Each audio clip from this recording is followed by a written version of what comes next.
Tisti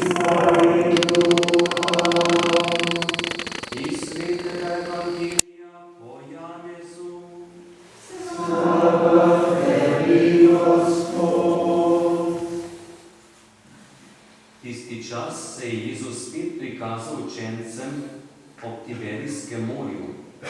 Prikazal se pa tako. Bili so skupaj Simon Peter in Tomaž, ki se imenuje Dvojček, in Natanael iz Kane Galilejske, in Zebedejeva sinova in dva druga izmed njegovih učencev. Simon Peter jim reče: ribe grem loviti. Reče mu: gremo še mi s teboj. Šli so torej in stopili v čoln, a tisto noč niso nič ujeli. Ko se je že zdanilo, je stal Jezus na bregu, učenci pa niso vedeli, da je Jezus. Jezus jim je rekel: otročiči, ali imate kaj prigrizniti? Odgovorili so mu: ne. On jim je pa rekel: vrzite mrežo na desno stran čolna in boste našli. Vrgli so torej in že je niso mogli izvleči zaradi obilice rib. Oni učenec, ki ga je Jezus ljubil, je torej rekel Petru: Gospod je. Vete, da je Simon Peter slišal, da je Gospod, si je opasal halju, bil je namreč smekel in se vrgel v morje. Drugi učenci pa so odlepili mrežo z ribami in pripluli s čolnom, niso bili namreč daleč od zemlje, ampak le kakih 200 komolcev. Postopijo na suho, zagledajo žerjavico pripravljeno in ribo na njej in kruh. Jezus jim reče: prinesite rib, ki ste jih zdaj ujeli. Simon Peter je stopil in na suho potegnil mrežo, polno velikih rib. Bilo jih je 153.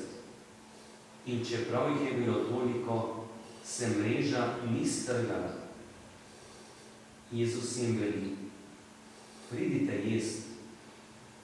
In nobeden izmed učencev si ga ni upal vprašati, kdo si, kajti vedeli so, da je Gospod.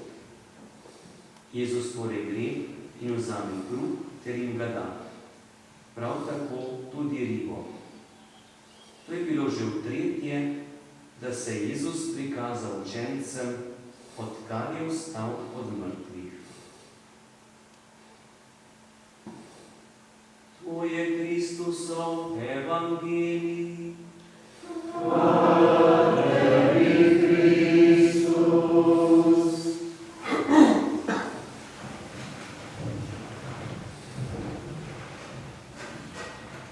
Letošnji praznik apostola Marka obhajamo prav v času velikonočne osmine. Vsak dan je kot velika noč, kot praznik, zato letos tudi ni sveta maša v rdeči barvi, ampak v beli, v barvi usklajenja, veselja, življenja, radosti. Običajno pa je rdeča barva, ker je sveti Marko tudi umrl mučeniške smrti. Bil je spremljevalec apostola Pavla, oznanjevalec, in zato je prav na mestu, da smo slišali tudi v Berilu, kako sta dva oznanjevalca, to sta bila Peter in Janez,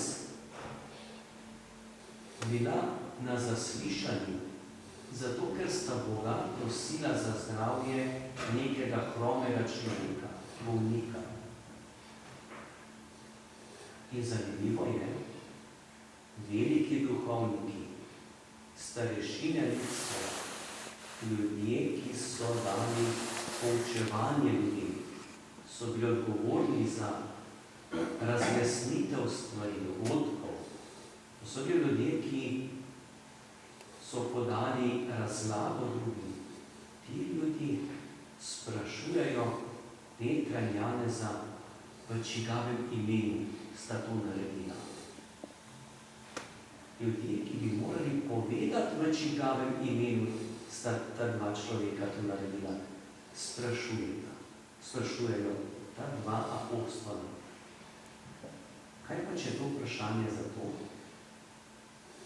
Ker starešine ljudstva slutijo in se dozdeva, da sta to naredila v Božjem imenu. Ali ni to vprašanje za to, da bi ta slutna, ta čut, to predvidevanje bilo odmaknjeno? Da bi bila človeška pamet, človeška volja postavljena na prvo mesto. In ko so to vprašali, se to ni zgodilo. Niso bili potrjeni ali pa sprejeti v tistem, kar so hoteli, ampak v tem je bila beseda, kar je resnica, v imenu Jezusa Kristusa. Tako lahko človeka spremlja neka teža, če noče pristopiti v resnici, v iskrenosti k Bogu, pa tudi prosi, Gospod odpusti, kaj je bilo narobe, ni bilo prav. Takole smo se odločili nekaj časa nazaj, ni bilo prav. In kakšna huda stvar je, ko človek opravičuje, zagovarja, išče poti, da bi opravičil ravnanja, za katere pa čuti, sluti, ma kar veže, da niso dobre. In Peter in Janez sta samo rekla, nikomer drugem ni zveličanja, kot v imenu Boga Jezusa Kristusa. To je resnica. In tudi ti, ki so jih zasliševali, so povedali, ali sprejeti so mogli, to je ta teža. Pa še dve podrobnosti bi rad tukaj podal, ampak iz Evangelija tehnično poročilo, ko so potegnili mrežo na kopno, so šli očitno tokrat 4 ribe, 153. Nekateri razlagalci pravijo, da so v tistem času imeli eno tako pojmovanje, na tem svetu je 153 različnih narodov, ali plemen, ali pa skupnosti. Toliko so jih poznali. 153. Tako da bi hoteli s to številko evangelisti zapisati, za vse narode je Bog prišel, da bi jih odrešil in dal življenje.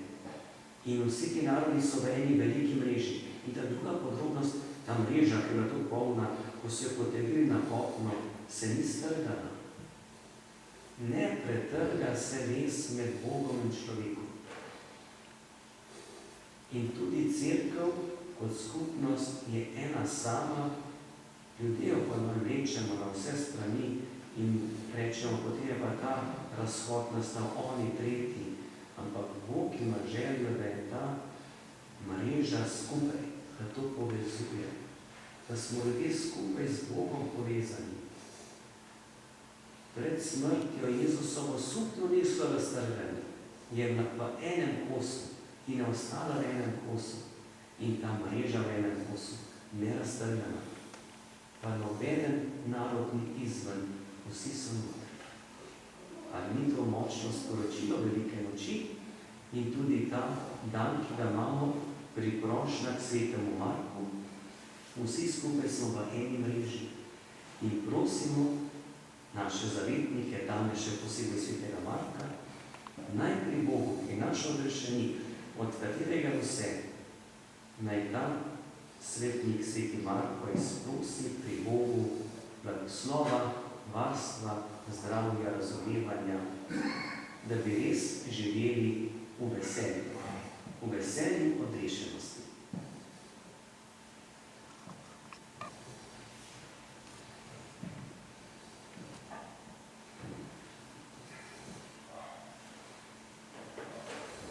Dragi in sestre, na pot svetega Marka prosimo Boga, da bi njegova beseda v nas obrodila bogate sadove.